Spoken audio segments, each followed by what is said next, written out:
For most of my life, I have carried a secret pressed against my chest like a heavy crucifix. You could not see it, but it bent my shoulders, shaped my voice, and changed the way I moved through every corridor of the Abbey. I never planned to tell it aloud. Some truths are so sharp that even memory bleeds when you touch them. And yet here I am, older now, no longer willing to let silence be the only story told in my name. I was a child when my father left me at the gates of the Abbey. He said it was for my education, for discipline, for God's blessing on my future. He kissed my hair and promised he would return on Sunday. I believed him.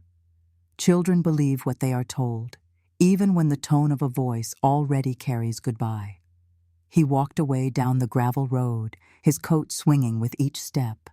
I waited through that first week, through the ringing of the bells, through the prayers whispered in the stone chapel, listening for his return. He did not come back. Not that Sunday, not the Sunday after. At first I told myself he must have been delayed. A broken wagon wheel, a business trip, an illness. Any excuse would do as long as it ended with his arms lifting me from the cold bench at Vespers. But months passed, and I stopped expecting footsteps. I learned the ache of abandonment young, and I learned it inside walls that were supposed to be holy. The Abbey was not cruel in every way. There was bread with honey on feast days. There were hymns that echoed so beautifully I thought heaven itself must bend down to listen. There were sisters who smiled at me as they passed in the cloister, and there were others who never lifted their eyes from the ground. To the outside world, I was lucky, a girl placed in the care of God's house. Inside, I knew I had been left behind. There are two kinds of silence in an abbey. One is chosen, the silence of prayer and meditation. The other is forced, the silence that comes from fear. I tasted both before I was old enough to understand the difference. The first lifted my chin toward heaven, the second lowered my gaze to the floor. It was during those years that I began to shrink. I spoke less, I ate less, I smiled less. I dressed in the plain garments given to me and wished they could make me invisible. When other girls laughed in the courtyard, I sat alone beneath the shadow of the old oak tree, pretending to study Psalms while my thoughts wandered to a house I could no longer picture clearly. I wondered if my father thought of me at all. Did he regret leaving me? Or had he erased me from his mind the way a chalkboard is wiped clean after lessons? I must tell you something now, because stories like mine often attract the curious. What happened to me inside those walls was not the discipline of a strict upbringing. It was betrayal by people who wore holy garments. I will not describe what does not need to be described. I will only say that the very place meant to protect me became the place where I learned to fear the sound of a key turning too slowly in the lock. For a long time I could not put words to my suffering. Instead I carried it in my body. My hands trembled when they should have been steady. My eyes searched the ground instead of the sky. The silence became my second skin. And I believed, as I was told, that no one would believe me if I spoke. It was during this time that I received a new name, Sister Miriam.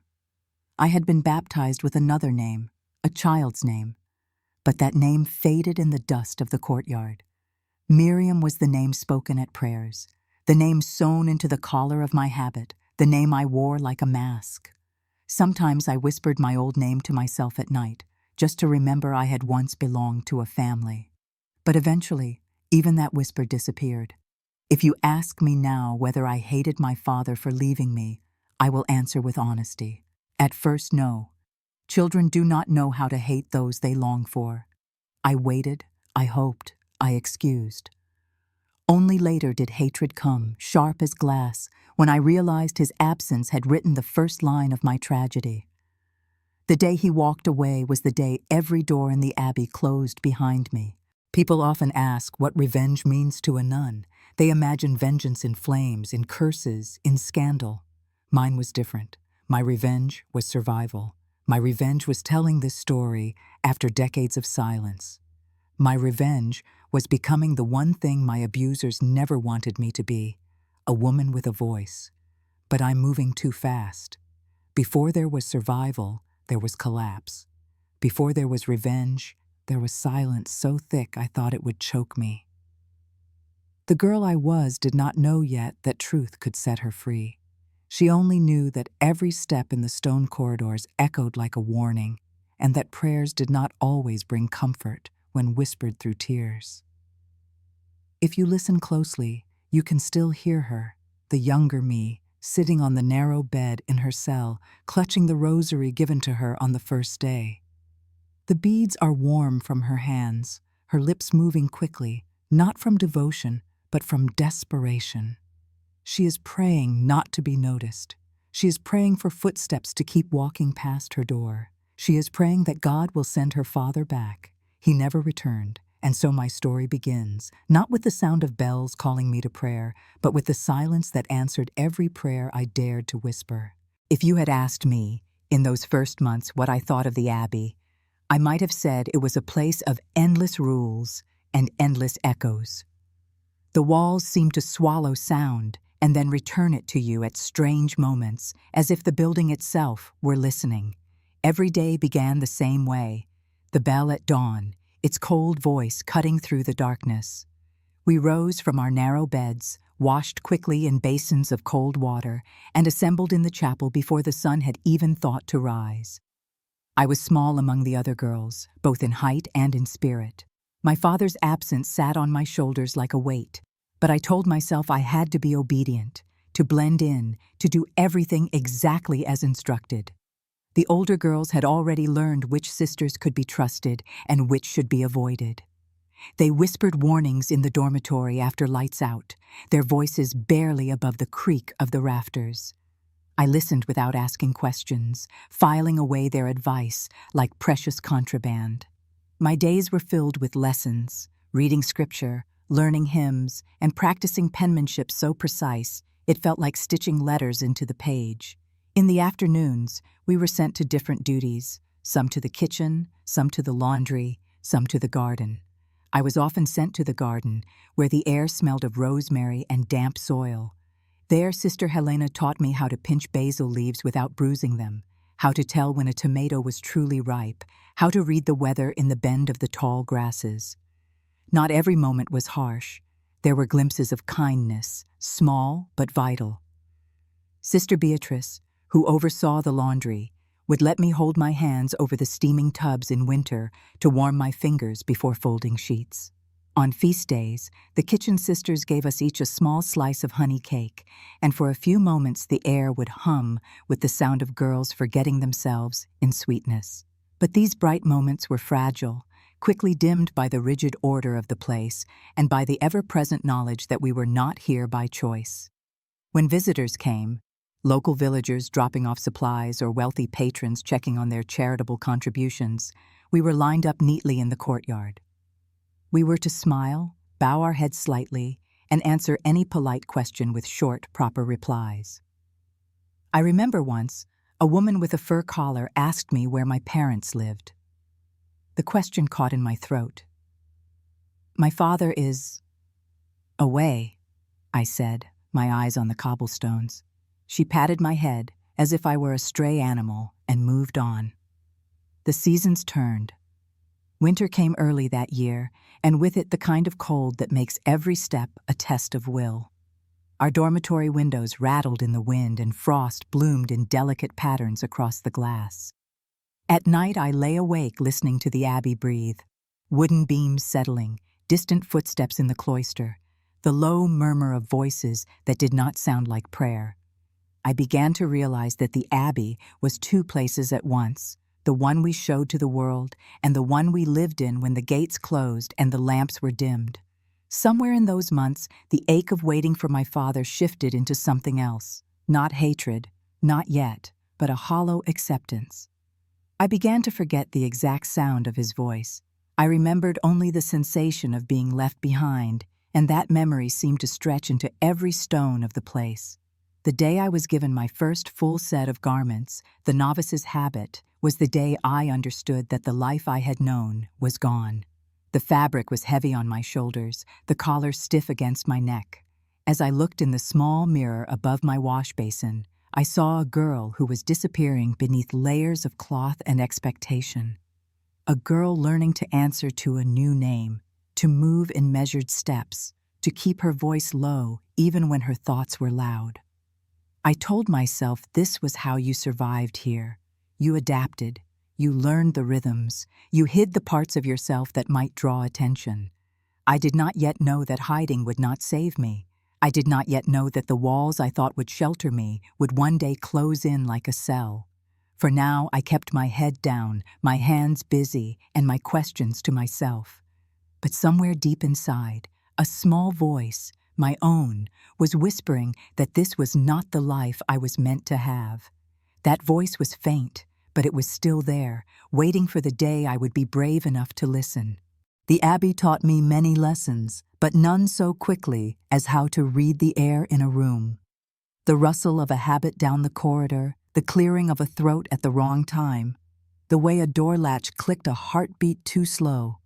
These became signals more important than any prayer. A child should not have to be a watchman, but I became one. It began almost quietly, as shadows do. At first it was only a glance that lingered too long, or a hand on my shoulder that pressed a fraction harder than comfort required. The others might not have noticed, or perhaps they pretended not to. Authority in the Abbey was absolute. A sister's word, or a priest's command, was not to be doubted. We were told often that obedience was our ladder to heaven. I repeated that lesson in my head like a litany, even as my stomach knotted when certain figures drew near. One evening after Compline, I was asked to stay behind in the chapel to tidy the hymnals. The request was ordinary, yet the way it was spoken, softly, with a pause before my name, made my skin prickle. I obeyed, of course. My hands moved over the pews, stacking books into neat piles, but I felt eyes following me from the shadows near the altar. The silence in that vast space pressed down like a weight. Nothing happened that night, not exactly. Only words spoken too close to my ear. You must learn to serve more than with your voice in song. The words slid into me like cold water. From then on, I understood I was being watched, singled out. The glances turned into summons. A small correction in front of the others, then an apology whispered later, but in a tone that was not apology at all. It was a warning. You are special. You do not want to disappoint. Fear took root quickly. Not loud fear, the kind that makes you scream and run, but the quieter kind that coils inside you and makes your heart race at footsteps. I learned to measure my days in safety and danger. Safe when I was among many, unsafe when I was alone in a hallway or called to an errand no one else could see. I tried once to confide in another novice, a girl named Teresa. She was older, sharper, less likely to bow her head in blind obedience. We were folding linens in the laundry when I whispered, "Do you ever feel uneasy?" She looked at me for a long moment, then shook her head quickly. "Do not say such things," she muttered, her eyes darting toward the doorway. "Walls here have ears, best to keep quiet." After that, she avoided me. The message was clear, silence was safer. At meals, I began to sit at the farthest corner of the long table, spooning soup into my mouth without tasting it.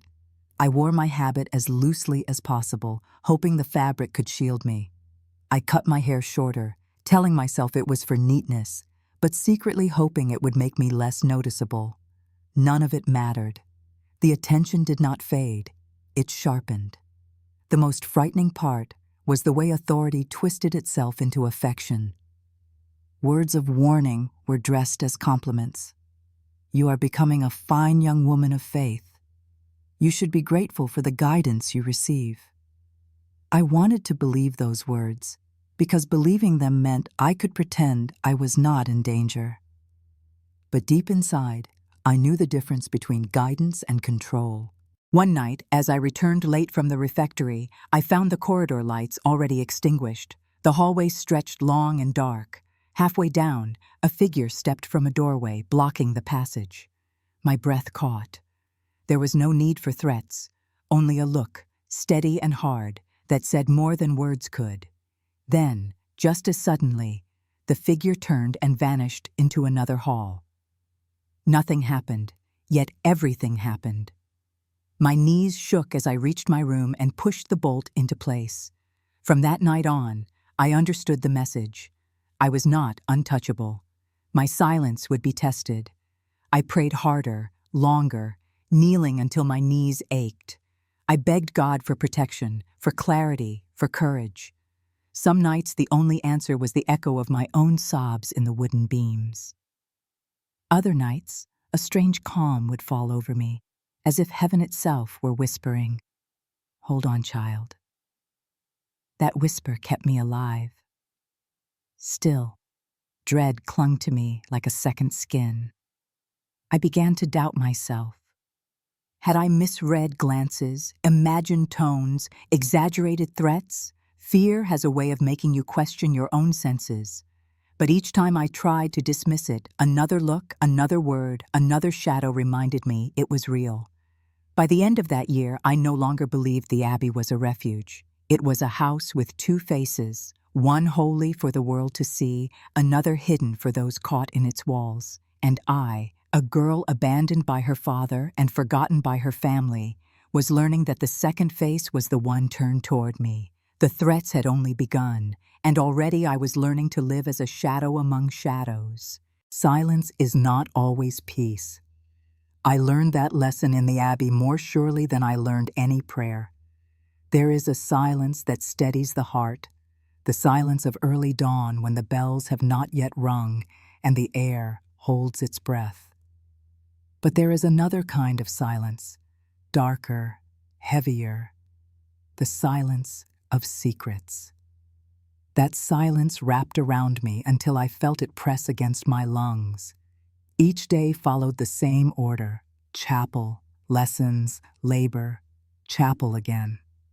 Outwardly, nothing had changed. I smiled when I was expected to, lowered my head when spoken to, joined in the hymns with a voice that trembled only slightly. But inside, something was hollowing out. I began to dread the sound of my own name. To be called was no longer an invitation. It was a sentence. I wanted to tell someone. At first I thought of Sister Helena, whose hands were gentle in the garden. Once, while we knelt together planting rows of lettuce, I opened my mouth to speak. My throat tightened before the words could come. A shadow passed across us, and I swallowed everything down.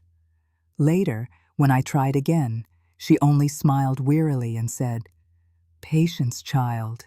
In time, God answers every question." Her kindness was real, but it was not the shield I needed. I tried my father's name in my prayers, whispering it like a plea. "Come back, notice me, save me." No answer came. In time, I stopped asking. The man who had left me at the gates had vanished from my life as completely as if he had died. Yet death would have been kinder. Death carries mourning. Abandonment carries shame. The other girls noticed changes in me. I had once tried to laugh with them during laundry or share bread in the refectory. Now I withdrew. When they whispered secrets or exchanged small smiles, I turned away.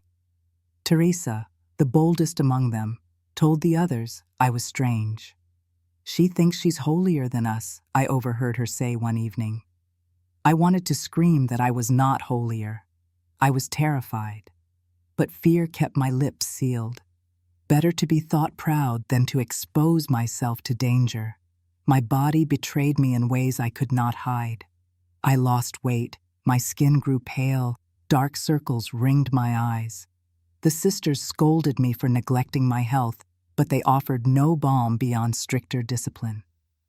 "Eat more, Miriam," they said, as if food could cure the knot of dread in my stomach. At night I lay awake long after the others slept, listening for footsteps in the corridor. Sometimes I would push the small dresser against my door, though I knew a bolt of wood could not keep out what already lived inside my fear. It was around this time I began to doubt myself. That is how silence works. It makes you your own jailer. I replayed every glance, every word, every shadow. Had I imagined it? Was I reading malice where there was none? The questions grew louder than the bells. Each time I considered telling the truth, a voice inside me hissed, "No one will believe you. You will be called a liar. You will be punished for speaking." And so I said nothing. I began to change outwardly in small ways, as if reshaping myself could make me invisible. I tied my belt more loosely, let my habit hang in folds that hid my figure. I kept my hair cropped short, refusing the braids the other girls enjoyed. I lowered my gaze so often that eventually I forgot the color of the Abbey's stained glass windows. There were moments when I nearly broke. Once, during a lesson, the schoolmaster asked why my work had grown careless. "You were always diligent, Sister Miriam," he said, his brows knitting in concern. My throat burned with the words I wanted to spill, but Robert's imagined voice, that warning I had once heard in the dark, rang louder. "Nobody will believe you. They will say you invited it." The shame pressed harder than any hand ever had. I only whispered, "I am tired, Father," and bent back over my book. That became my shield. Tiredness. It explained the hollowness in my eyes, the mistakes in my lessons, the trembling in my hands. No one pressed further. Perhaps they did not want to know. Perhaps silence served them as well. Isolation became my companion. I spent meals at the end of the bench, eating slowly so I would not need to talk. I volunteered for extra laundry duty just to be alone with the steam and hiss of boiling water where no one expected words from me. Even prayer, once my refuge, became heavy. My lips formed psalms, but my heart felt locked. God seemed as distant as my father, present in name, absent in need. But even in that dark silence, a spark remained. Sometimes, late at night, I whispered to myself, not prayers, not hymns, but simple truths.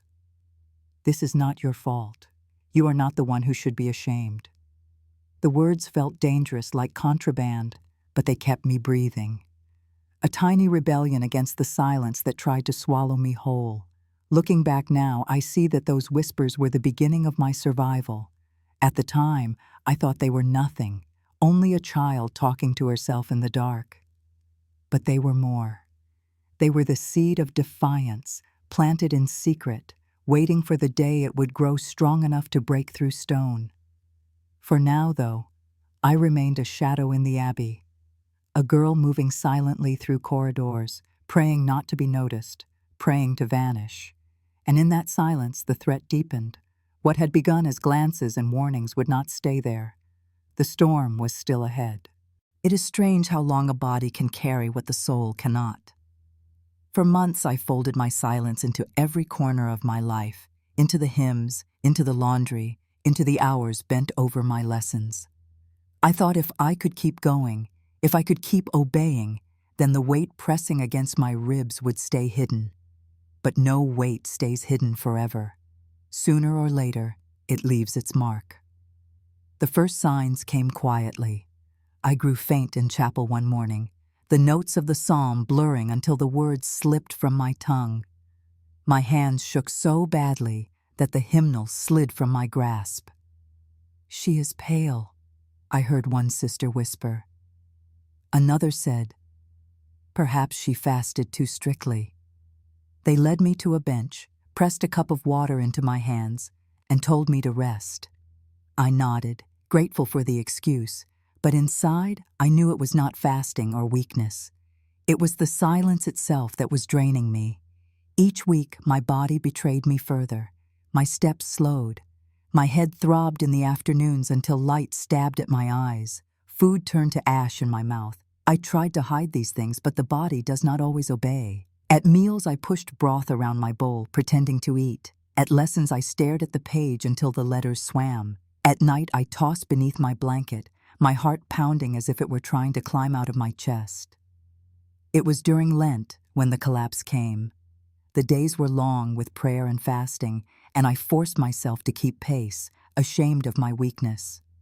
One dawn, as the bell rang, I rose from my bed, but my legs refused me. I stumbled, caught the edge of the frame, and then the world tilted.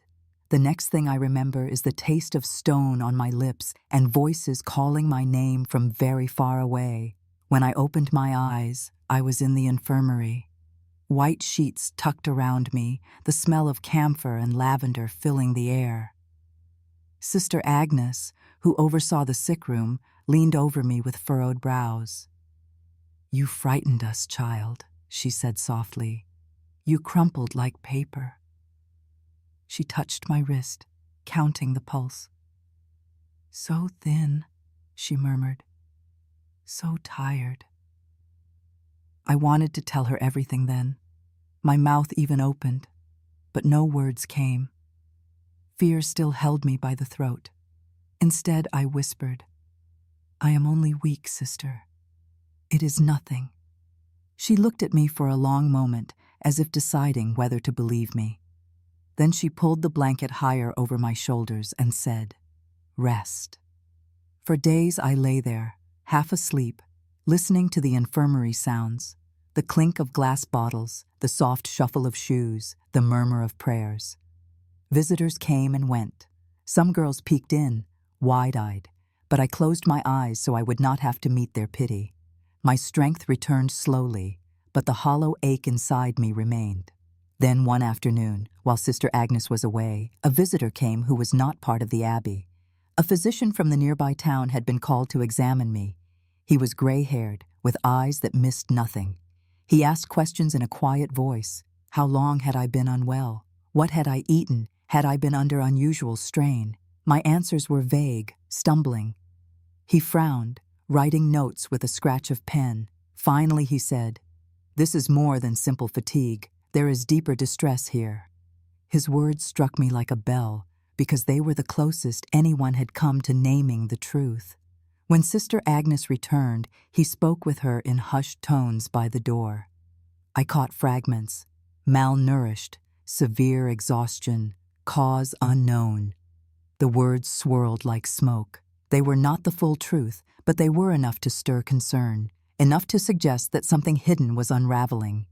Later that evening, the abbess herself came to see me. She stood by the bed, tall and severe, her veil shadowing her face. "Child," she said, "the physician tells us you suffer greatly. Have you kept something from us?" Her voice was calm, but there was steel beneath it. For a moment I nearly confessed. The truth hovered at the edge of my tongue, trembling to be free. But then the old fear hissed back. "No one will believe you. You will be blamed." I shook my head quickly. "No, Reverend Mother, I am only tired." Her eyes lingered on me, sharp and searching. At last she said, "Very well, but know this: secrets rot the soul. When you are ready, you must speak." She turned and left, her footsteps fading down the hall. That night, alone in the whitewashed room, I whispered to myself again, "This is not my fault." I pressed the words into the pillow as though they could soak into the linen. For the first time, I wondered if perhaps one day someone would listen. The collapse had torn a small crack in my silence. Others had noticed. Others were asking questions. I was still too afraid to answer, but the truth had begun to leak through the walls I had built. Looking back, I know that moment was the turning point. The storm that had raged unseen within me was now spilling outward, forcing the world to take notice. And though it terrified me, part of me also felt a fragile thread of hope. Perhaps, just perhaps, the silence would not last forever. I thought my collapse would fade from memory, that the Abbey would return to its rhythm, and I would once again vanish into silence. For a short while, it almost seemed true. I was allowed lighter duties, longer rest. The sisters spoke to me with a gentleness that felt foreign, as though I were glass that might shatter. But attention, once drawn, does not vanish so easily. My weakness had become visible, and with it, the questions I had fought to keep hidden. The abbess began to watch me more closely. At meals, her eyes lingered on me longer than the blessing required. In lessons, she would pause, as if waiting for me to falter. Her voice was calm, yet beneath it I sensed suspicion. She was not convinced by my excuses of tiredness. "Sister Miriam," she said one afternoon, "your body tells one story, your lips another. In time, they must agree." Around the same time, the physician returned for another visit.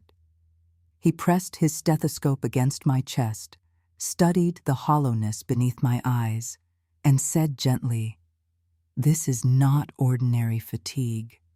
Something troubles you deeply." His tone was not accusing but searching, almost pleading. I wanted to trust him, but the fear that had caged me for so long still clamped tight. I only shook my head and whispered, "I am well enough."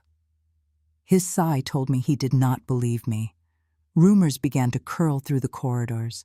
I caught fragments in the laundry room, whispers in the refectory. She fainted again. Something is wrong with that one. Why does the abbess keep her under such watch? Their voices felt like cold drafts beneath my door. They did not know the truth, but their speculation scraped at my already raw spirit. It was not long before suspicion grew into confrontation. One evening, after Vespers, I was summoned to the abbess's chamber. The room smelled faintly of incense, its walls lined with books that seemed to lean in, listening. She gestured for me to sit, her eyes sharp beneath the veil. "Child," she began, "I have heard enough to know that something festers here. The body does not collapse without cause. The soul does not wither without reason. You will tell me." My throat tightened. Words crowded there, desperate to escape, yet terror locked them away. "There is nothing, Reverend Mother," I murmured, keeping my gaze on the floor. She leaned forward. "Do not lie. Lies are poison. I have spoken to those who care for you. They see fear in you. They hear you whisper at night. What is it that you are hiding?" I clenched my hands in my lap, nails digging into my skin. For a moment I thought I might finally break, but then the memory of threats hissed in my ear. "If you speak, no one will believe you. You will be called the sinner, not the victim." My lips sealed tighter. The abbess studied me for a long time, her silence louder than the bell at dawn. At last she said, "Very well. If you cannot speak now, God Himself will reveal what you fear to hide. Secrets cannot live forever within these walls." Her words struck me like prophecy, chilling and yet strangely relieving. She had not named the truth, but she had marked its path. Days later, that path began to widen. During morning chores, I overheard two sisters murmuring near the cloister. "It is not only faintness. I saw bruises on her arms when she reached for the bucket." Bruises? Perhaps from work? Perhaps. Yet I have worked those same stones for 20 years and never bore marks like that. Their words set my heart racing. Evidence I had tried to hide was speaking for me. That afternoon, I was summoned again, not to the abbess, but to the physician, this time accompanied by a visitor from outside the Abbey. She was a woman dressed plainly, with eyes that met mine without flinching. "I am Margaret," she said softly. "I work with children who have suffered." She did not press immediately. Instead, she sat quietly, letting the silence breathe between us. Only after a long while did she say, "You do not need to tell me everything. Just nod if you are not safe." The room blurred. My chest rose and fell in shallow gasps. My hands trembled in my lap. Slowly, against every warning voice in my head, I nodded. A tear slid down my cheek as I did. The physician's eyes hardened, and Margaret softened. "That is enough for now," she said, placing her hand gently over mine. "You are not alone anymore." It was the first time in years that someone had given me permission not to carry the burden by myself. And though terror still clawed at me, Another sensation stirred beneath it, fragile but unmistakable. Hope. The confrontation was not a single explosion, not yet. It was a series of cracks widening in the wall of silence I had built. The abbess's stern suspicion, the physician's careful concern, the stranger's gentle words, together they were loosening what I thought could never be broken. I did not speak the whole truth then. That would come later, in a storm that would shake everything I knew, but the silence was already breaking, and once cracks appear, stone cannot stay whole. Looking back, I know this was the moment the tide began to turn. Not in triumph, not yet, but in inevitability. Secrets do not remain buried forever. They surface, whether by force or by mercy, and when they do, the world can no longer pretend. And so, trembling, I braced myself for the day when the truth would no longer be whispered in my own head, but spoken aloud in a room where others would hear. The nod I had given Margaret should have felt like relief, but instead it lingered in me like a bell toll that would not fade. Every corner of the Abbey seemed sharper now, every whisper heavier. For years I had believed that silence was protection, that if I hid long enough the shadows would grow tired and leave me alone. But silence had never been protection. It had been a chain, and now that chain was beginning to break. Word travels swiftly in places where walls echo. Though Margaret promised me confidentiality, the abbess soon called me again.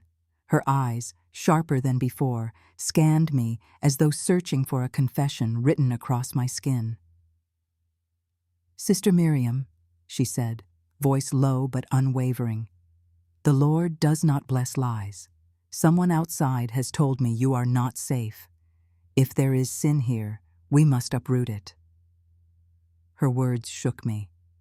I wanted to shout that I was not the sinner, that the sin had been thrust upon me.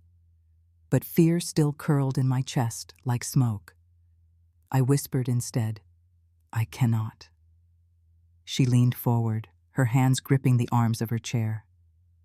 "You must, because if you do not speak, the evil festers not only in you, but in this house of God."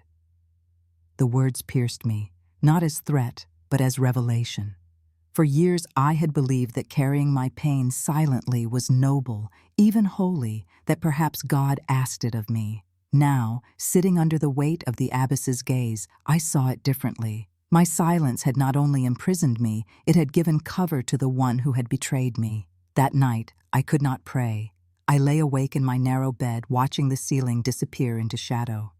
My sisters slept around me, their breaths rising and falling in rhythm. I thought of my father, the man who had once placed my tiny hand in the abbess's grip and said she would raise me better than he could. I had clung to that memory like proof that at least once he had cared. But truth gnawed at the edges. He had abandoned me, not for my sake, but for his own freedom. And in leaving me there, he had offered me into the very hands that would wound me. When the morning bell rang, my resolve trembled but did not collapse. I walked to the abbess's chamber with steps that felt heavier than stone. Margaret was there again, seated quietly, her presence a fragile thread of courage. The abbess gestured for me to sit. "Now," she said, "you will speak." I looked at Margaret, who nodded gently, as though assuring me that survival lay on the other side of honesty. My voice shook, but at last the words fell. It was not my weakness that made me collapse. It was not my body that betrayed me. It was him, my father. The silence that followed was deafening. The abbess's face hardened, not in disbelief, but in pain. "Your father?" she repeated, her voice trembling in a way I had never heard. I nodded, tears spilling freely. "He left me here, but he did not leave me untouched. He took what was never his to take, and when he grew tired, he abandoned me to these walls. I carried his sin like a stone tied around my neck." The abbess covered her mouth, her eyes closing as if in prayer, though I knew she was grappling with horror. Margaret reached for my hand and held it firmly. "You are brave," she whispered. "This is the first step to healing." But healing did not come quickly. The abbess's reaction soon rippled through the abbey. Some sisters avoided my eyes, uncertain how to hold the truth of what they had heard. Others looked at me with fierce compassion, whispering prayers on my behalf. For the first time, I was neither invisible nor ignored, but the attention was suffocating. I began to see my father's ghost in every corridor. His voice echoed in my head, mocking my confession. "They will never believe you. You are the liar. You are the shame." But the truth had been spoken, and once released, it could not be buried again. Margaret counseled me daily, reminding me that speaking was not betrayal of faith, but alignment with it. "God is light," she said, "and light does not ask you to live in darkness." I clung to her words as though they were scripture. Yet my relationship with faith itself trembled. For years I had prayed for deliverance, believing that unanswered prayers meant I was unworthy. Now, as I walked the cloisters, I asked different questions. Had God been silent, or had he been waiting for me to speak? Was my suffering a test, or had it simply been the cruelty of a broken man in a broken world? I did not find all the answers, but I found a truth that steadied me. God had not been the voice that silenced me. That voice had been my Father's, and the Abbey's silence had only deepened it. God's voice was softer, like Margaret's, calling me toward light. The days after my confession were both heavy and liberating. Heavy because the weight of memory pressed harder, as though daring me to regret speaking. Liberating because the secret no longer belonged only to me. I had placed it in the hands of others, and though I feared what they might do with it, I was no longer its sole prisoner. Looking back, I see part 7 of my journey as the place where chains truly began to fall, not because justice was swift, but because silence was broken. Faith, once twisted into a rope that bound me, was beginning to feel like a lifeline again. And though my father's betrayal had torn apart the foundations of trust, I sensed that healing might one day rebuild them.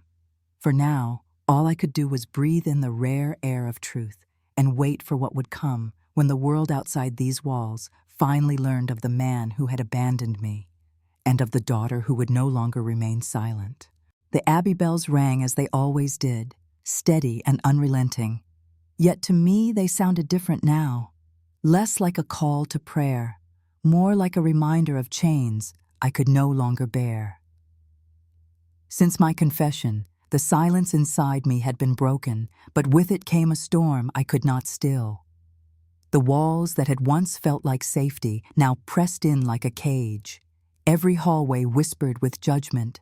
Every gaze seemed to weigh me down. Some sisters avoided me altogether, fearful of the truths I had released into the open.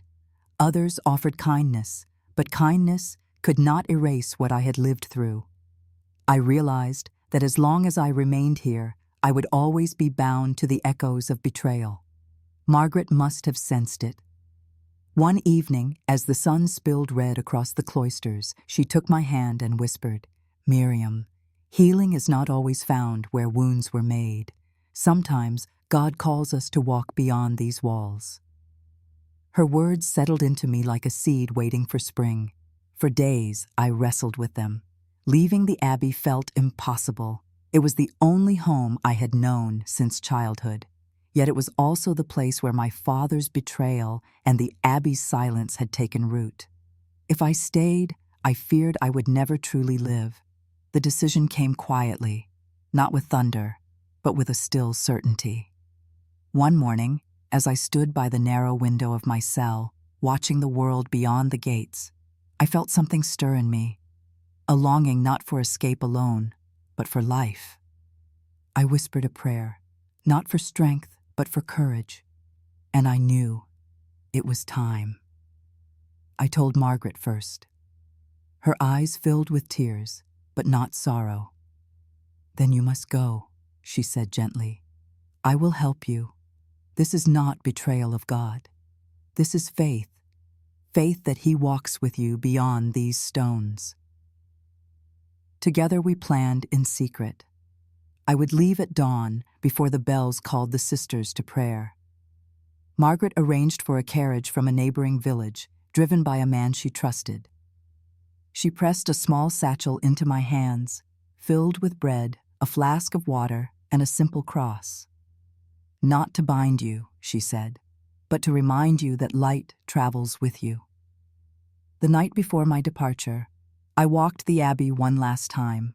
The chapel glowed with candlelight, the crucifix casting long shadows across the floor. I knelt, but my prayer was not of penance. It was of release. "Lord, I have carried silence for too long. I leave it here. If you walk with me, let me walk free."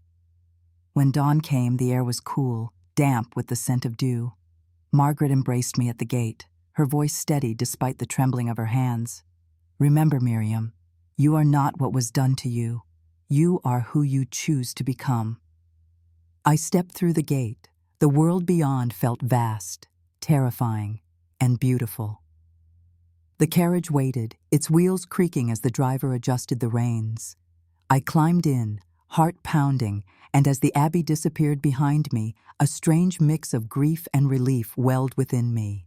The journey was not easy. For weeks I stayed in small villages, working for bread, offering prayers where I could. People knew me only as Miriam, a woman who had left the convent. And that anonymity was both strange and freeing. At night, memories still haunted me. My father's voice, the walls of the Abbey, the weight of shame. But slowly, they loosened their grip. I found work in a small orphanage, run by a kind widow. Caring for children who had lost what I had lost gave me purpose I had not known before. Their laughter was fragile but real, and in their eyes I saw reflections of my younger self. For the first time, I felt that my pain might serve more than sorrow. It might serve healing. Still, faith was not simple. I wrestled with it daily, torn between anger at the God who had seemed silent and gratitude for the strength that had carried me here. In time, I realized faith was not about never doubting, but about daring to believe that brokenness was not the end of the story. Months turned into years. I built a life marked not by what I had endured, but by what I had chosen: kindness, courage, and the stubborn hope that light could rise from darkness. The Abbey became a memory, painful, yes, but no longer a prison. Even now, when I hear bells tolling from a distant church, they no longer sound like chains. They sound like freedom. They remind me of the morning I walked away, trembling yet unbroken, into a world where my story could begin again. I was not simply the abandoned child of a father's betrayal. I was Sister Miriam, survivor, seeker, daughter of God, and my new life had only just begun. Freedom had opened before me, yet freedom did not silence the voices of the past. Though I walked beyond the Abbey gates and tasted the sweetness of choice, I found that memory was a chain not easily broken. Every night, as I lay beneath a new roof, I carried the same shadows with me. My father's face haunted me most of all. Sometimes in dreams I stood once more at the Abbey door, a child abandoned to strangers, watching him disappear without a word. Other times I saw him older, grayer, still walking away. I would wake with my fists clenched, breath ragged, and in those moments, a dark hunger stirred in me. It was a hunger not for healing, but for vengeance. I told myself that revenge would set me free, that if he felt the weight of shame, if he tasted the same emptiness he had forced upon me, I could finally be whole. I imagined confronting him, laying bare the years of silence, demanding that he suffer as I had suffered. These thoughts curled around me like smoke, intoxicating and dangerous. But even as I entertained them, I knew a terrible truth. Revenge could never return what was stolen. It could not give me back my childhood, nor erase the scars carved into my spirit. Still, the longing pulsed within me. It was easier to nurture anger than to sit with grief. Margaret had warned me before I left. "Miriam, bitterness is a second captivity. If you carry it, the Abbey will follow you everywhere." At the time, her words had felt like a gentle proverb. Now I saw them for what they were, a warning carved from her own wounds. In the orphanage where I worked, I found myself drawn to children who had known abandonment. A little boy named Elias clung to me most fiercely. He had been left on the church steps by a mother who never returned. One night, as I held him through his sobs, I realized I was not just comforting him. I was holding myself, the child I once was. And yet, even as I whispered words of love, a voice within me whispered another truth. If your father stood before you, would you cradle him with mercy, or would you spit the years of pain back into his face? The question tormented me. I wanted to believe in forgiveness, in grace, but the thought of releasing him from blame felt like surrendering the very last piece of my voice. Forgiveness seemed too much like silence, and silence had nearly destroyed me. So I carried my revenge within. I let it sharpen my prayers, harden my resolve. When I worked fiercely, almost as though proving to him wherever he was that I had survived despite his cruelty. When I prayed not for his salvation, but for his reckoning. And when I looked into the mirror, I sometimes saw not Sister Miriam, but a woman shaped as much by fury as by faith. Yet God has ways of breaking into the heart when least expected. One evening, an old priest visited the orphanage to offer Mass. His homily was simple, about the prodigal son and the father who welcomed him home. The story was familiar, yet that night it pierced me like never before. I did not identify with the prodigal, nor the merciful father. I saw myself in the elder son, angry, resentful, standing outside the feast, unable to rejoice because bitterness kept me chained. The realization shook me. Was I to spend my new life as a prisoner of my own vengeance? Had I escaped one set of walls only to build another within? That night I walked alone beneath the stars, the cool air heavy with questions. For the first time, I dared to pray not about my father, but about myself. Lord, teach me how to live without hatred. Show me how to breathe without revenge. The words felt foreign, almost impossible, but as I spoke them, a small crack of light entered the darkness I had carried for years. Revenge, I began to see, was not the justice I longed for. True justice would not come from watching my father suffer. It would come from reclaiming the joy he had tried to crush. Revenge was not about striking him. It was about refusing to let his choices define the rest of my life. Still, the struggle did not end in a single night. The anger rose again and again, like waves against a stubborn shore. Some days I surrendered to it, other days I fought it with trembling prayers. It was not victory I sought, but progress, a slow loosening of chains, one link at a time. And so part 9 of my journey was not about vengeance in the world's eyes. It was about the revenge that burned within me, the battle I waged against it, and the fragile discovery that perhaps the greatest revenge of all was to heal. I was learning, painfully and imperfectly, that my freedom would never be secured by my father's ruin. It would be secured only when his absence no longer defined me, when the girl he left at the Abbey door became the woman who chose her own life, her own peace, and her own God. The years passed, and with them, the sharp edges of my pain began to soften. Healing did not arrive like a sudden dawn, but like the slow rising of light through a fog, steady and quiet. Each day, I stitched together pieces of myself, not by forgetting the past, but by choosing how to carry it. The Abbey, the abandonment, the silence, they would always be part of my story. Yet I had learned they did not have to be the whole story. In the orphanage, I became a constant presence, not just for the children, but for the women who came there seeking refuge. Many had been wounded in ways different from mine, yet all bore the marks of rejection and betrayal. They would sit beside me in the chapel, hesitant at first, as though afraid their brokenness disqualified them from belonging. And I would smile, take their hands, and whisper the words I once longed to hear. You are not alone. You are not abandoned. Those words became my legacy. They were born out of the silence I endured, forged through years of crying unheard. What once nearly destroyed me had now become the wellspring from which others drank.